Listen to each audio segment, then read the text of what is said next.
जी नमस्कार, मैं हूं सलीम चौधरी। स्वागत करता हूं मैं आपका आपके अपने YouTube channel learn the Shailendra में। तो साथियों, रीट के लिए हमारी क्लास नंबर 3 रहेगी। इससे पहले मैं आप लोगों को 2 क्लास करा चुका हूं। एक में मैंने आप लोगों को 30 क्वेश्चन कराए थे, बहुत इंपॉर्टेंट क्वेश्चन कराए थे जो रीट में संभावित प्रश्न थे। दूसरा मैंने आप लोगों को जो 26/9 2021 को पेपर हुआ था उसका सॉल्यूशन फुल सॉल्यूशन कराया था। आज भी मैं आप लोगों के लिए पीवाईक्यूज लेकर आया हूं।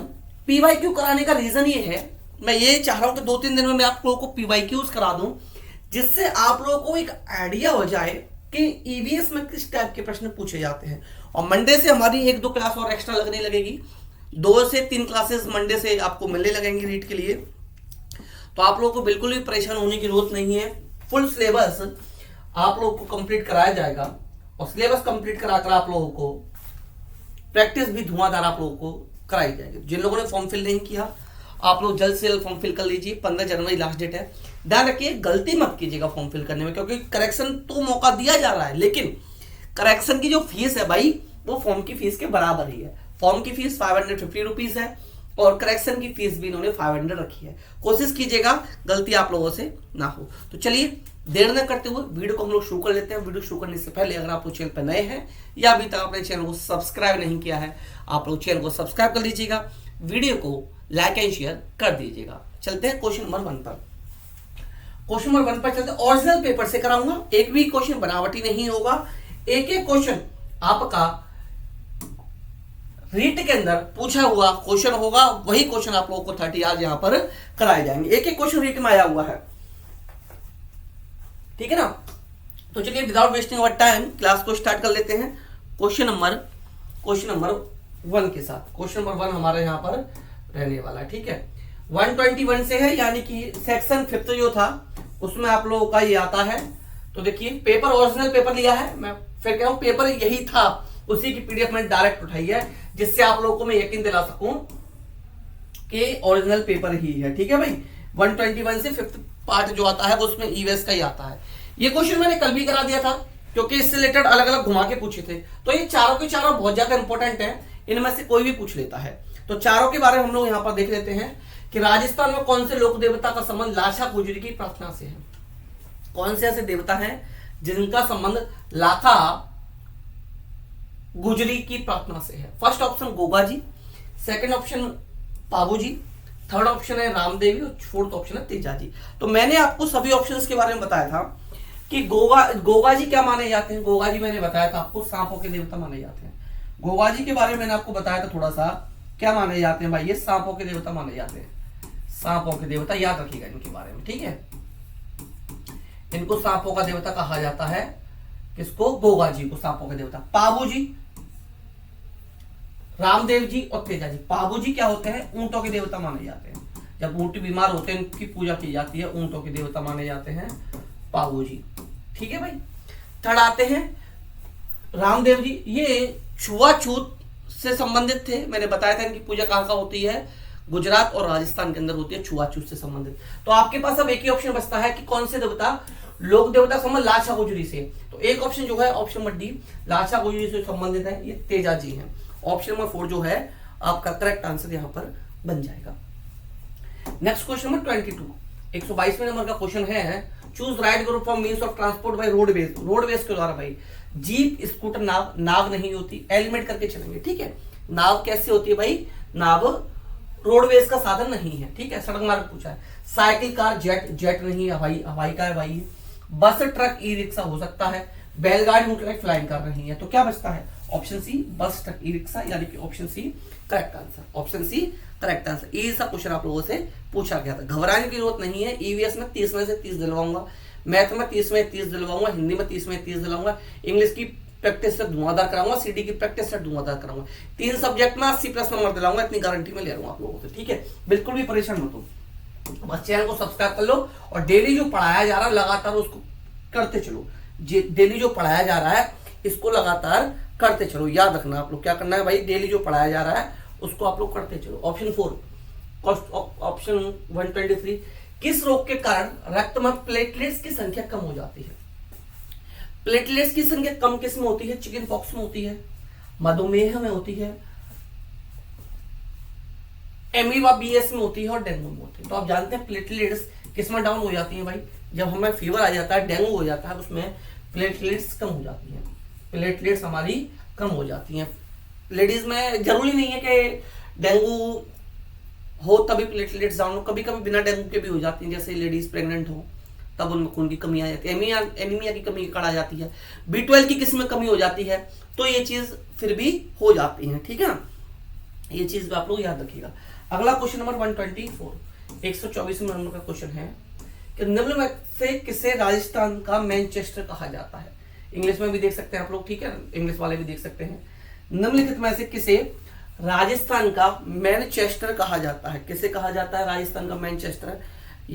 ऑप्शन 1 जयपुर, ऑप्शन बी है भीलवाड़ा, ऑप्शन सी है नागौर और ऑप्शन डी है ब्यावर, और ऑप्शन डी है ब्यावर। 4 आप लोगों के सामने है, 4 ऑप्शन आप लोगों के सामने है। तो भाई जो राजस्थान का मैनचेस्टर कहलाता है आप लोगों का, ये भीलवाड़ा कहलाता है। क्या कहलाता है?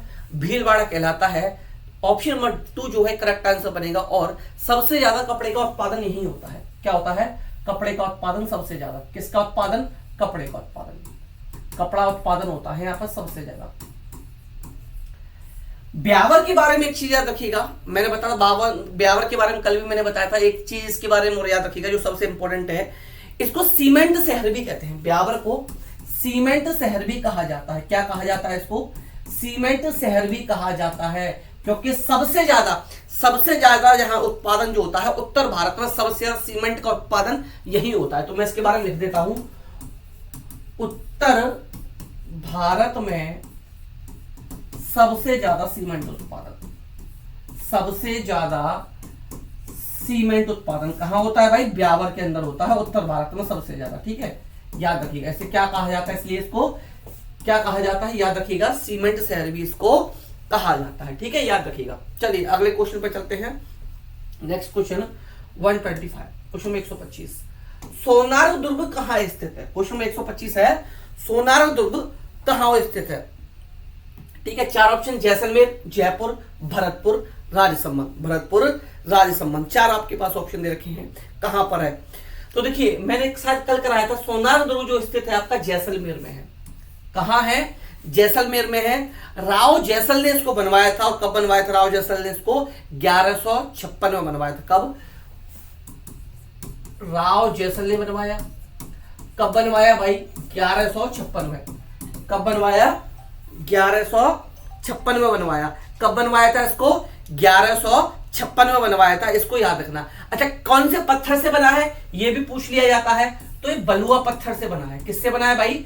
ये बलुआ पत्थर से बना हुआ है। किसके बारे में पढ़ रहे हैं हम लोग? हम पढ़ रहे हैं सोनार दुर्ग के बारे में। किससे बना है? बलुआ पत्थर से बना है। और सूर्यास्त के समय क्या होता है? सोने की तरह चमकता है।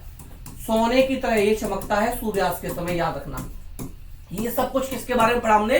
सोनार दुर्ग। कहां पर है? जैसलमेर में है। कहां पर है? जैसलमेर में है। अब एक चीज यहां पर हम लोग देख लेते हैं, भरतपुर के बारे में एक चीज देखते हैं। भरतपुर में लोहागढ़ का किला, भरतपुर का बहुत ही ज्यादा फेमस है लोहागढ़ का किला। अगर ये क्वेश्चन आ जाए कि लोहागढ़ का किला कहां पर है, तो याद रखिएगा भरतपुर में है। लोहागढ़ का किला अजय किला कहा जाता है। इसको आज तक अंग्रेज जीत नहीं पाए, इसको जीता नहीं गया। अजय किला इसको कहा जाता है, भारत का एकमात्र किला जिसको अजय किला कहा जाता है। और इसको जो बनवाया गया था 19 फरवरी 1723 को, ये जो बनवाया 19 फरवरी 1723 को जाटों के राजा थे महाराजा सूरजमल। ये किसने बनवाया था भाई? महाराजा सूरजमल ने बनवाया था। सूरजमल ने। अंग्रेज इसको किस लिए नहीं जीत पाए? क्योंकि उस जगह पर तोप चलाई जाती थी। तोप का वो था जमाना था, जब तोप चलाई जाती थी तो तोप का जो गोला आता था इसकी दीवार में वो धस जाता था, वो दीवार को पार नहीं कर पाता था। इसलिए इसको लोहगढ़ का किला कहा जाता है। लोहगढ़ का किला कहा जाता है। उसको कोई भी भेद नहीं पाया था, बिल्कुल भी ये भेदा नहीं गया था। अच्छा, इसके बारे में एक चीज याद रखिए, जैसलमेर का जो सोनार दुर्ग है ये आपको इसके बारे में याद रखिएगा, जो यूनेस्को विश्व धरोहर की सूची में ये शामिल है। इतना आपको याद रखना है। ठीक है भाई। बाकी के जयपुर में आमेर का किला है, जयपुर में आमेर का किला है, इतना याद रखना। जयपुर में कौन सा है? आमेर का किला है। और मैंने बता दिया राजसमंद में कुंभलगढ़ के किले बारे में मैंने बताया था कल। कुंभलगढ़ का किला कहां पर है? राजसमंद में है। कल इसके बारे में कल के जो आया था पहला पेपर, वहां भी ये आया था। तो यानी कि चारों के चारों जो है ये काफी इंपॉर्टेंट है, यहां से क्वेश्चन बनने के बहुत ज्यादा चांसेस आप लोगों के रहते हैं। अब आते हैं क्वेश्चन नंबर 126 पर। क्वेश्चन नंबर 126 पर आ जाते हैं कि राजस्थान के कौन से समुदाय के लिए वन एवं वन्य प्राणी संरक्षण के उनके धार्मिक अनुष्ठान का भाग बन गया है। Option 1 Gurjar, option 2 Sahariya, option 3 Bishnoi और ऑप्शन 4 मीणा। आपने देखा होगा इसका, तो आप डायरेक्ट आंसर देख सकते हो। बहुत पॉपुलर हो चुका है ये समाज, जब से वो काला हिरण वाला केस सलमान खान के साथ जो केस हुआ था, उसको लेकर समय समय पर अजीब अजीब अफवाहें उड़ती रहती हैं। तो ये बिश्नोई समाज जो है, बिश्नोई समाज इससे संबंधित है। ये जानवरों सच में प्रेम करता है, जैसे कई रील्स आपने देखी होंगी, वाल होती है। बिश्नोई समाज की जो महिला है वो हिरण के बच्चों तक को अपना दूध पिला देती हैं। तो ये समाज जो है पक्षी जानवरों से बहुत ज्यादा प्रेम और लगाव करता है, उनका संरक्षण भी ये समाज करता है, याद रखिएगा। अगला क्वेश्चन है क्वेश्चन नंबर 127। नेक्स्ट क्वेश्चन आपका 127 है हिमाचल प्रदेश में जल संग्रहण की, हिमाचल प्रदेश में जल संग्रहण की पुरानी संकल्पना का नाम है। देखिए एक आध क्वेश्चन तो ऐसा आ जाता है जो हमें परेशान करता है, एक आध क्वेश्चन कभी कभी परेशान करने वाला हमें मिल जाता है। तो ये क्या है भाई, सुरंगम है, कट्टा है, कुल्ह है और टेरेस है। तो ये जो कहा जाता है हिमालय में जल संग्रहण की पुरानी संकल्पना का नाम जो है वो कुल्ह है, कुल्ह। तो ऑप्शन सी करेक्ट आंसर हमारा यहाँ पर बन जाएगा। अगला है क्वेश्चन नंबर 128। अगला है क्वेश्चन नंबर 128 कि निम्नलिखित में से वह जयंती चुनिए, निम्नलिखित में से वह जयंती चुनिए जो कि चैत्र मास की शुक्ल पक्ष की 13 के दिन मनाई जाती है। चैत्र मास की शुक्ल पक्ष की 13 के दिन मनाई जाती है। Option 1 Mahavir Jayanti, option B Gandhi जयंती, ऑप्शन 3 अंबेडकर जयंती और ऑप्शन 4 हनुमान जयंती। तो कौन सी जयंती मनाई जाती है भाई, महावीर जयंती मनाई जाती है। कौन सी जयंती, महावीर जयंती मनाई जाती है, यानी कि ऑप्शन नंबर 1 जो है ये करेक्ट आंसर आप लोगों का यहाँ पर बन जाएगा। अगला है नेक्स्ट क्वेश्चन, अगला है नेक्स्ट क्वेश्चन, क्वेश्चन नंबर है 129 है नमामि गंगे अभियान का शुभारंभ कब किया गया था। नमामि गंगे का शुभारंभ कब किया गया था, ये आप लोगों को बताना है कब किया गया था। ऑप्शन 1 2011 में, ऑप्शन बी 2012 में, ऑप्शन 3 2013 में और ऑप्शन 4 2014 में। तो याद रखिएगा नमामि गंगे अभियान का जो शुभारंभ किया गया था ये जून 2014 में किया गया था। कब किया गया था भाई, जून 2014 में इसका शुभारंभ किया गया था, जून 2014 में इसका शुभारंभ किया गया था। Next question number 130। I hope आप लोगों को वीडियो पसंद आ रहा होगा। अगर आपको वीडियो पसंद आ रहा है तो वीडियो प्लीज लाइक कर दो, शेयर कर दो। जो लोग चैनल पे नए हैं या जिन्होंने अभी तक चैनल को सब्सक्राइब नहीं किया, आप लोग चैनल को सब्सक्राइब कर दीजिए। और रीट के नोट्स, सीटेट के नोट्स, किसी भी टीजीटी साइंस के नोट्स लेने के लिए आप लोग 9808347403 इस नंबर पर मैसेज करके आप कंप्लीट नोट्स ले सकते हो। सिर्फ ₹99 में आपको रीट, सीटेट, स्टेट टेट सभी के नोट्स मिल जाएंगे। 149 में आप लोगों को साइंस एनसीईआरटी मिल जाएगी 6 to 12, साइंस एनसीईआरटी 6 to 12 मिलेगी, हैंड रिटन नोट्स मिलेंगे। ज्यादातर नोट्स इसमें भी हैंड रिटन रहेंगे रीट वाले में, ठीक है भाई। चलिए, मगरमच्छ प्राणी जगत के किस संवर्ग का है, किस संवर्ग का है, मगरमच्छ के बारे में आपसे पूछा गया है, किस संवर्ग का है ये पूछा है, ठीक है। पक्षियों का है, सरीसृप का है, जल स्थलचर है या मत्स्य। तो याद रखिए मगरमच्छ जो है ये सरीसृप संवर्ग से रिलेटेड है। किससे, सरीसृप। सरीसृप मतलब जो रैंक की चलते हैं, रेप्टाइल्स जिन्हें कहा जाता है, ठीक है भाई, जिन्हें रेप्टाइल्स कहा जाता है जो रैंक कर चलते हैं। अच्छा, मगरमच्छ के बारे में बाकी सब कुछ जानते होंगे, लेकिन एक चीज याद रखिएगा, 2 चीज याद रखते हैं। मगरमच्छ नंबर 1 तो इसकी जो ये बच्चे नहीं देता, ये अंडे देता है। 2 चीज याद रखना, एक तो ये अंडे देता है, ठीक है भाई। एक इसके बारे में याद रखना, इसका जो खून होता है ना वो ठंडा होता है। इसका खून कैसा होता है, इसका खून ठंडा होता है। ये 2 चीज और इसके बारे में याद रखना, खून ठंडा और अंडे देता। कैसा खून, खून याद रखना, खून ठंडा होता है इसका। Next question number 131, question number 131 सूर्य नगरी के नाम से कैसे जाना जाता है। ये शायद कल के पेपर में भी कराया था, दोनों सेट में क्वेश्चन पूछा गया था कि सूर्य नगरी के नाम से कैसे जाना जाता है, सूर्य नगरी के नाम से कैसे जाना जाता है, याद रखना। ऑप्शन 1 जयपुर को पिंक सिटी कहते हैं भाई, गुलाबी शहर कहा जाता है, बाड़मेर को या जोधपुर को। तो भाई सूर्य नगरी के नाम से जाना जाता है, जो मशहूर शहर है, कल भी मैंने बताया था, जोधपुर है। कौन सा है, जोधपुर है, यानी कि option number D correct answer हमारा बन जाएगा। ऑप्शन नंबर डी जो है ये करेक्ट आंसर हमारा यहाँ पर बन जाएगा। अगला है क्वेश्चन नंबर 15 है, सॉरी क्वेश्चन 132 की तरफ चलते हैं कि निम्नलिखित में से सुमेलित करें, निम्नलिखित में से सुमेलित करें तथा सही विकल्प का चयन करें। वृद्धि हार्मोन ऊपर तक ले जाता हूं थोड़ा इसको, जिससे आप लोग सभी ऑप्शंस को देख पाए। ठीक है, अब आपको सारे सभी ऑप्शन विजिबल ठीक ठाक होंगे। चलिए अब आप देख पाएंगे सभी ऑप्शंस को आप लोग। ये हार्मोन इसके कार्य है। ठीक है, चलिए यहां पर देख पा रहे होंगे आप लोग। वृद्धि हार्मोन का कार्य क्या है भाई? अंगों में वृद्धि करना। तो एक का भी जहां जहां नहीं हो उड़ा दो भाई। इसमें नहीं है, इसमें नहीं है, इसमें नहीं, एक ही ऑप्शन बचा भाई, ये करेक्ट आंसर बन गया। अच्छा फिर भी टैली कर लेते हैं सही है नहीं है। इंसुलिन का क्या कार्य है भाई? रक्त में शर्करा स्तर का नियमन। तो यानी 2 का डी। ठीक है भाई, ठीक है। 3 टेस्टोस्टेरोन क्या होता है भाई? नर्व लैंगिंग जानते हैं, लक्षणों के नियम होते हैं। और प्रोजेस्टेरोन क्या होता है? मादा लैंगिक लक्षणों के लक्षण। तो टेस्टोस्टेरोन 3 का होना चाहिए ए, यानी कि यही ऑप्शन हमारा करेक्ट है। यही ऑप्शन जो है हमारा करेक्ट यहां पर हो जाएगा। अच्छा क्वेश्चन था भाई, साइंस से रिलेटेड था बट अच्छा क्वेश्चन था। ठीक है, ऐसे क्वेश्चन आप लोगों के पूछ लिए जाते हैं, एक आध क्वेश्चन आ जाता है ऐसा साइंस से भी। 133वां क्वेश्चन इजी क्वेश्चन है, इजीली कर पाओगे। खादी से बने वस्त्रों की कीमत पर विशेष छूट कब दी जाती है? कैसे वस्त्र? खादी से बने। 26 जनवरी, 2 अक्टूबर, 21 जून और 5 सितंबर। 5 सितंबर टीचर्स डे होता है, आप जानते हैं। 26 जनवरी कमेंट में बताइए कौन सा दिवस सब लोग मनाते हैं। 2 अक्टूबर यानी कि गांधी जयंती पर खादी के वस्त्रों पर विशेष छूट दी जाती है। तो ये तिथि हो जाएगी आप लोगों की 2 अक्टूबर। क्वेश्चन नंबर 134, पर्वतारोहण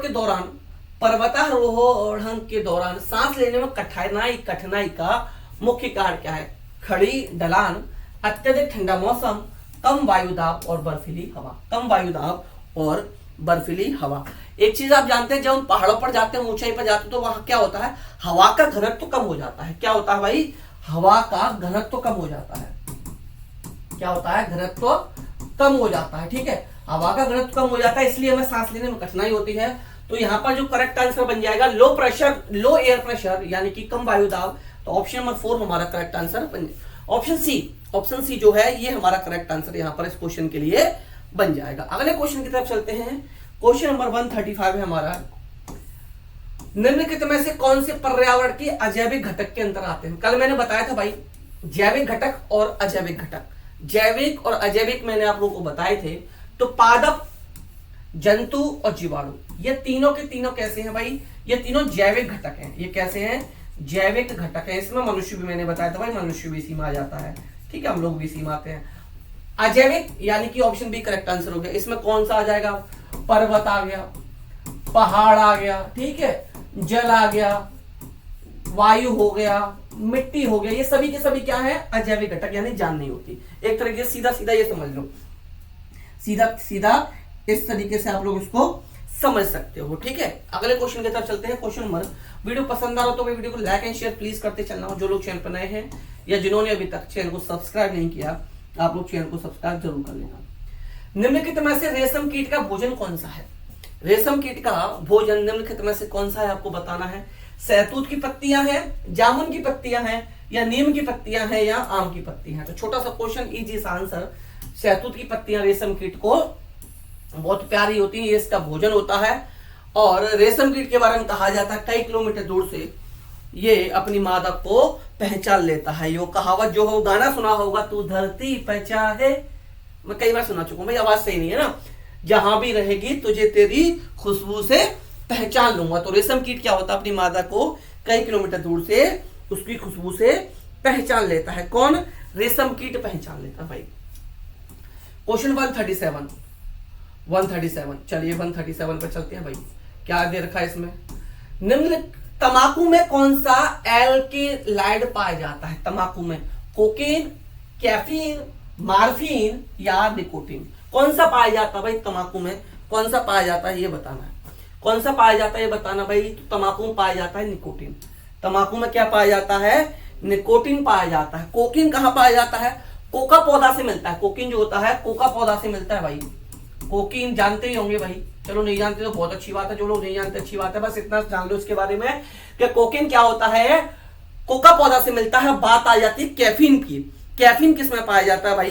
कैफीन किस में पाया जाता है? सबसे पहले तो जो हम घर में यूज करती हैं, सबसे ज्यादा करती हैं, सॉरी, चाय, कॉफी, चाय हो गई, कॉफी हो गई, जो चॉकलेट हम लोग खाते हैं, चॉकलेट हो गई, चॉकलेट के अलावा जो सॉफ्ट ड्रिंक पीते हैं, सॉफ्ट ड्रिंक, इन सब में क्या पाया जाता है भाई, इन सब में कैफीन पाया जाता है, इन सब में क्या पाया जाता है, कैफीन पाया जाता है।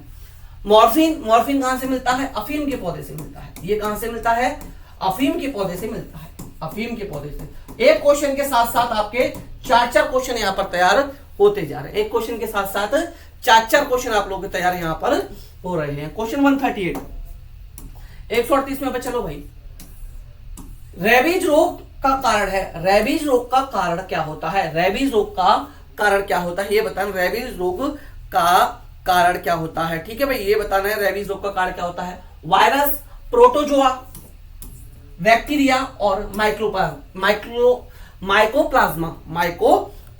तो ये भाई याद रखना, नंबर 1 ये जो होता है रेबीज, ये लेसा वायरस के द्वारा होता है। कैसे, लेसा वायरस के द्वारा होता है। ऑप्शन नंबर 1, तो ये लेसा वायरस होता है। ये कैसे पाया जाता है, ये दिमाग पर असर करता है हमारे। और एक चीज याद रखना, ये ज्यादातर जैसे कुत्ता, बंदर, बिल्ली के काटने से फैलता है, पर ज्यादातर कुत्ते के काटने से फैलता है। इसके बारे में याद रखना, कुत्ते से काटने से फैलता है, इसलिए इंजेक्शन लगवाए जाते हैं, इसलिए इंजेक्शन लगवाए जाते हैं। 139, कौन सा जल प्रदूषण मानवीय स्रोत नहीं है, मानवीय स्रोत नहीं है। घरेलू बहिस्राव बिल्कुल है भाई, वाहित जल है।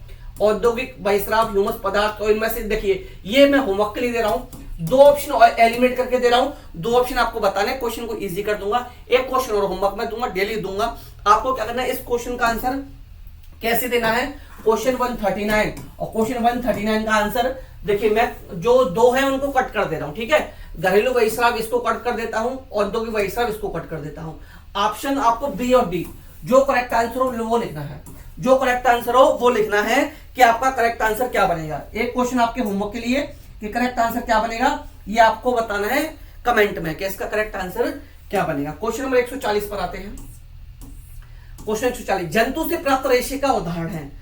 जंतु से प्राप्त रेशे का उदाहरण क्या है, कपास जंतु से मिलता है, पॉलिस्टर, नायलॉन और रेशम की। तो आप जानते हैं जंतु से प्राप्त रेशा कौन सा है, रेशम है, जो किससे मिलता है, रेशम कीट से मिलता है। जो किससे मिलता है आपको जानते हैं, रेशम कीट से मिलता है। किससे मिलता है, रेशम कीट से मिलता है। ऑप्शन नंबर डी इस क्वेश्चन के लिए करेक्ट आंसर बन जाएगा, option number D correct answer मिल जाएगा। अच्छा, जूट कपास, जूट कपास किससे मिलते हैं भाई, ये जूस हो गया, कपास हो गया, ये पौधे से मिलते हैं। कैसे मिलते हैं, पौधे से मिलते हैं, याद रखना। ये किससे मिलते हैं, हमें पौधे से मिलते हैं, जूट कपास।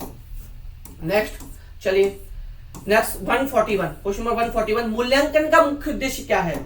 मूल्यांकन का मुख्य उद्देश्य अनुशासन बनाना है, परीक्षा करवाना है, प्रश्न पत्र बनाना है, या अधिगमकर्ता की उपलब्धि एवं सुधार लाना है। क्या, या अधिगमकर्ता जो है उसकी उपलब्धि और सुधार लाना। तो मूल्यांकन का जो उद्देश्य जो है वो इस ऑप्शन के अकॉर्डिंग अधिगमकर्ता की उपलब्धि एवं सुधार लाना। तो ऑप्शन नंबर डी जो है ये इस क्वेश्चन के लिए करेक्ट आंसर हमारा बन जाएगा, ऑप्शन डी करेक्ट आंसर हमारा यहां पर बन जाएगा। अब आते हैं हम अगले प्रश्न पर। अगले क्वेश्चन पर आने से पहले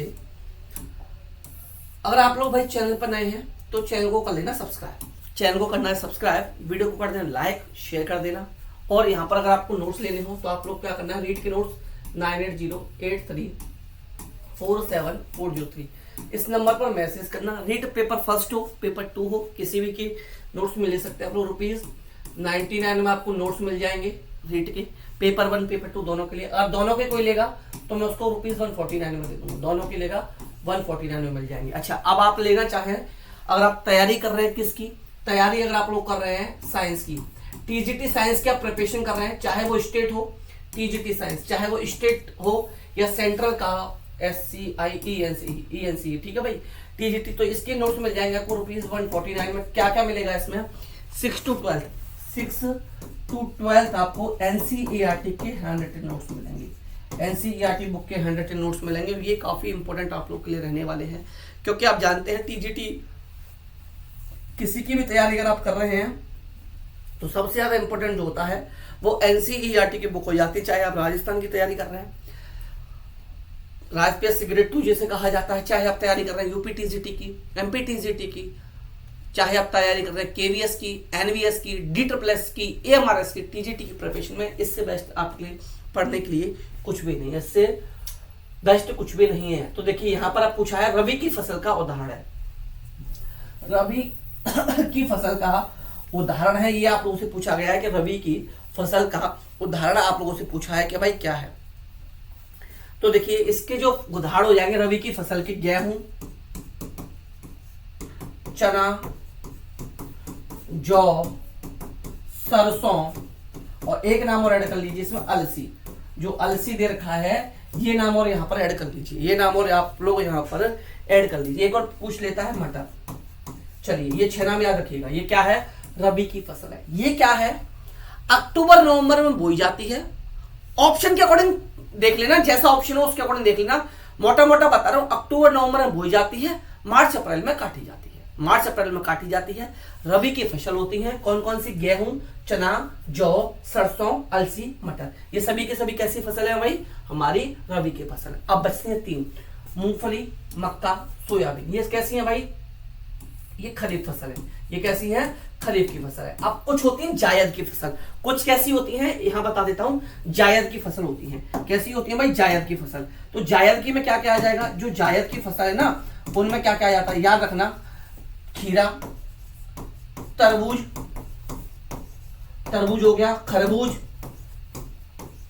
ककड़ी, ये सभी जायद की फसल कहलाती है, सभी जायद की फसल कहलाती है। ठीक है भाई, ये 2-3 महीने की होती है। ठीक है, याद रखना ये तीनों के तीनों इंपॉर्टेंट है। यहां से क्वेश्चन आप लोगों को बन जाता है। तो इस क्वेश्चन का आंसर जो बनेगा ऑप्शन नंबर डी इसका करेक्ट आंसर बनेगा। ठीक है, ऑप्शन डी करेक्ट आंसर इसका बन जाएगा। अगला क्वेश्चन 143, बाल केंद्रित शिक्षा में कौन सा तत्व नहीं होता? बाल केंद्रित शिक्षा में कौन सा तत्व आपका नहीं होता, ये आपको बताना है। कौन सा तत्व बाल केंद्रित शिक्षा के अंदर नहीं होता? ऑप्शन ए खेल, निष्क्रियता, प्रेरणा और संतोष। को बाल केंद्रित शिक्षा में कौन सा तत्व नहीं होता? कौन सा तत्व नहीं होता बाल केंद्रित शिक्षा में आपको बताना है। ऑप्शन ए खेल होता है, प्रेरणा भी होती है, संतोष भी होता है, लेकिन निष्क्रियता नहीं होता। लेकिन निष्क्रियता नहीं होता। ये तीनों होते हैं तो गलत हो गया। ठीक है, तीनों होते हुए गलत हो गया, और जो गलत था ये नहीं होता, इसलिए हमारा करेक्ट आंसर यही बन जाएगा। इसलिए हमारा करेक्ट आंसर जो होगा बाल केंद्रित शिक्षा में कौन सा तत्व नहीं होता? निष्क्रियता नहीं होती।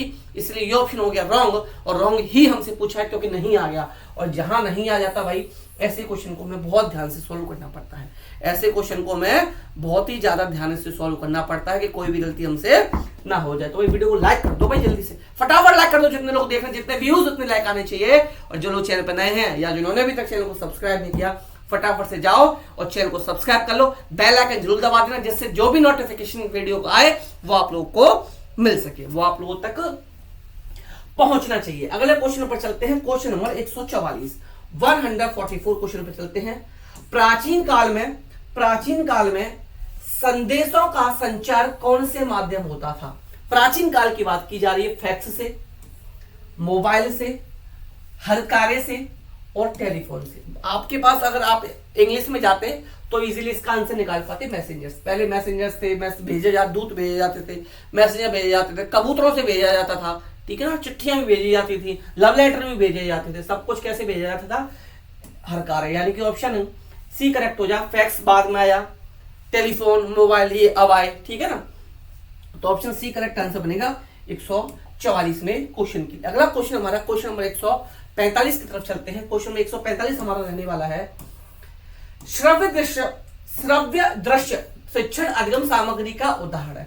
तो देखिए इसमें 3 तरीके से पूछी जाती है। श्रव्य पूछ लेता है, दृश्य पूछ लेता है और श्रव्य दृश्य भी पूछ लेता है। यानी श्रव्य सुने और देखें, दोनों चीज जिसमें शामिल हो। रेडियो सिर्फ सुन सकते हैं, टैप रिकॉर्डर सुन सकते हैं, ठीक है ना, टेलीविजन सुन भी सकते हैं, देख भी सकते हैं। बुलेटिन बोर्ड क्या होता है? कमेंटर बताना। बुलेटिन बोर्ड से क्या इंफॉर्मेशन मिलती है? कमेंटर बताना है। तो इसका करेक्ट आंसर जो होगा श्रव्य दृश्य शिक्षण अधिगम सामग्री का जो उदाहरण बनेगा, ये उदाहरण जो बन जाएगा आप लोगों का, ये टेलीविजन बन जाएगा। क्या बन जाएगा?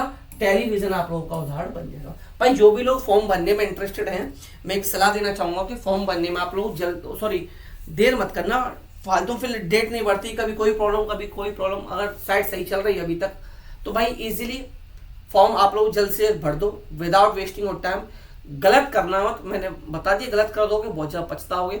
550 रुपये फीस है, 550 रुपये फॉर्म भरने की फीस है, और गलती कर दोगे तो भाई 250 रुपये देने पड़ेंगे। और कैटेगरी में जिनको छूट मिली है, जिनके लिए 250 रुपये फीस है, तो भैया गलती कर दी, पता चली जो फॉर्म की फीस है उससे ज्यादा आपको करेक्शन की फीस देनी पड़ेगी। इसलिए गलती 1% भी मत करना, बहुत तसल्ली के साथ फॉर्म को फिल कराना, बहुत तसल्ली के साथ, बिल्कुल भी परेशान ना होना, आराम से फॉर्म को फिल करा लेना, जल्दबाजी करने की जरूरत नहीं, और फिल कर दो भाई, टाइम नहीं है, ठीक है। आपके पिताजी सब इस क्वेश्चन को कैसे करेंगे, ऐसे क्वेश्चन कहीं भी मिल जाए अपने आप को मारो। मेरे पिताजी यानी मेरे पिताजी के साले कौन हुए, मेरे मामा की माँ मेरी कौन हुई, नानी से आपका क्या रिश्ता है, नानी, बात खत्म। क्या टेंशन लेने की जरूरत है, ऐसे क्वेश्चन में भी टेंशन लेने लगे तो कैसे काम चलेगा भाई। कभी भी रीजनिंग या रिलेशन का जो भी क्वेश्चन करें, सभी में अपने आप को रखकर देखिए, अपने से रिश्ते जोड़ते चलिए, क्वेश्चन आपका कभी भी गलत नहीं होगा। मेरी माँ की बहन मेरी मासी हो गई, अब भाई ये भी नहीं पता आपको कि मेरी माँ की बहन मेरी क्या लगेगी, तो भाई अलग ही बात है, आप महान इंसान है, उसके लिए भाई कोई कुछ नहीं कर सकता। क्वेश्चन 147, फूल डोल का मेला कहां लगता है, फूल डोल का मेला कहां लगता है, क्वेश्चन नंबर 147 में पूछा है, फूल डोल का मेला कहां लगता है, ठीक है, ये बताना है कहां लगता है। चलिए बताओ, अजमेर, जैसलमेर, शाहपुरा, अलवर, कहां लगता है फूल डोल का मेला, बताना है कहां लगता है, ठीक है। बोली, बारा में भी लगता है, लेकिन इनमें से एक ऑप्शन और देना है, बोली बारा हो जाएंगे, दो ऑप्शन अलग हो जाएंगे, बोली हो जाएगा, बारा हो जाएगा, और यहाँ पर क्या हो जाएगा, फूल डोल का मेला अजमेर में पुष्कर का मेला लगता है, ठीक है। तो शाहपुरा में कहाँ लगता है, शाहपुरा में लगता है, याद रखना कहाँ लगता है, शाहपुरा में लगता है। इस क्वेश्चन का आंसर ऑप्शन नंबर सी हो जाएगा, कहाँ लगता है, शाहपुरा में भी लगता है, ठीक है। और कहाँ लगता है, लवाड़ा में लगता है, कहाँ लगता है, लवाड़ा में लगता है, कहाँ लगता है, बौरी में भी लगता है, ठीक है, बौरी में भी लगता है, बारा में भी लगता है, ये भी आप लोग याद रखना, ये इनमें भी ये लगता है। क्वेश्चन नंबर 147 से 48 जो भी था, इसके लिए ऑप्शन डी हमारा करेक्ट आंसर बन गया, option number D, sorry C, Shahpura, option C Shahpura. Question 148, निम्नलिखित में से सूर्य के निकटतम का ग्रह कौन सा है। देखिए कल इनके बारे में मैंने पढ़ाया था, वहां पर सबसे बड़ा ग्रह पूछा था, तो सूर्य के निकट है बुध, सूर्य के निकट है बुध, और सबसे छोटा भी है, सूर्य के निकट है बुध और सबसे छोटा भी यही है।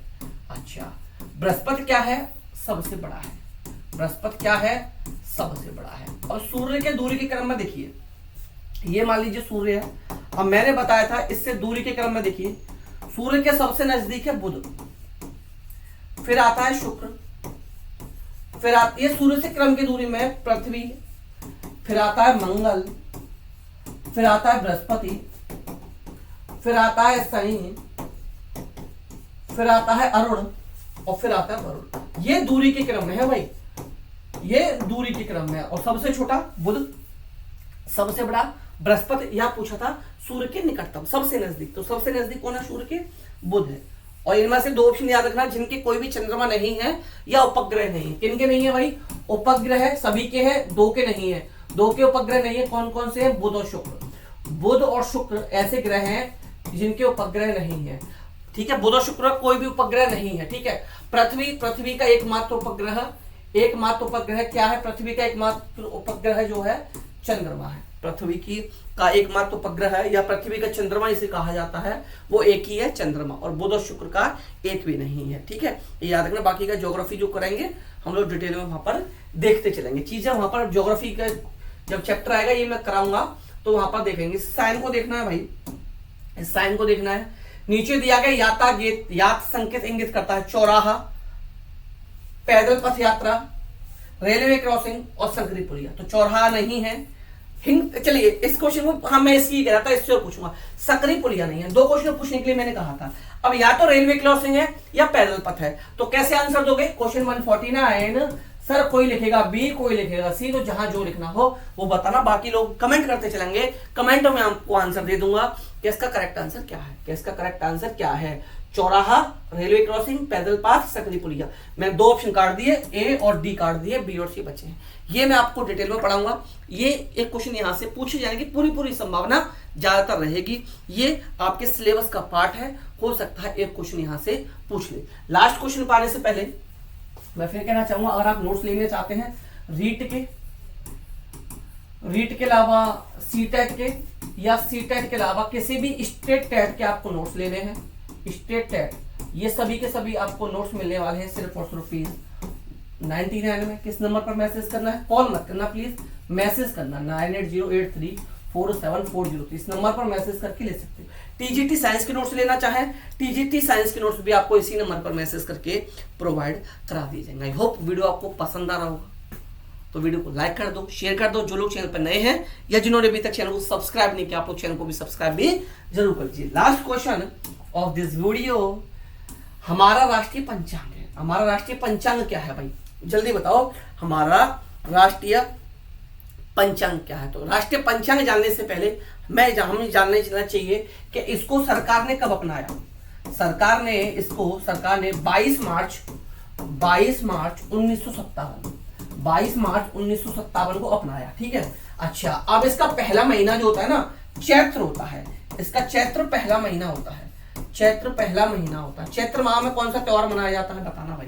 तो जनगण मन राष्ट्रीय, ये जनगण मन कब अपनाया था, कमेंट में बताना है, ठीक है। वंदे मातरम राष्ट्रीय गान है, राष्ट्रीय गीत है, शिविर पंचांग और राष्ट्रीय शक जो है ये हमारा क्या हो जाएगा भाई, ये हमारा क्या हो जाएगा, शक संवत भी इसको बोलते हैं। तो ये हमारा करेक्ट आंसर बनेगा 150 का ऑप्शन डी हमारा करेक्ट आंसर बनेगा। इसको अपनाया सरकार ने 22 मार्च 1957 को अपनाया था। तो ये थे भाई 30 क्वेश्चन का पेपर जो आप लोगों का आया था। पीवाईक्यू उसके ओरिजिनल क्वेश्चन थे, एक भी क्वेश्चन बनावटी नहीं था, इसलिए मैंने जो पीडीएफ थी पेपर की वही आप लोगों के लिए एज इट इज मैं आप लोगों के लिए लेकर आ गया था। आई होप वीडियो पसंद आया होगा। वीडियो पसंद आया तो लाइक करना, शेयर करना, और जो लोग चैनल पर नए थे या जिन्होंने अभी तक चैनल को सब्सक्राइब नहीं किया था, आप लोग चैनल को सब्सक्राइब जरूर कर लेना। हम और आप मिलकर रीट में धुआंधार मेहनत करेंगे और रीट को न सिर्फ पास कराएंगे बल्कि एक बहुत अच्छा स्कोर हम लोग रीट में इस बार करने वाले हैं। तो चलिए मिलते हैं नेक्स्ट वीडियो में, तब तक आप लोग हंसते रहिए, मुस्कुराते रहिए और मास्टर नहीं बनने के लिए पढ़ते भी रहिए। तो bye bye, take care, thank you, नमस्कार, जय हिंद।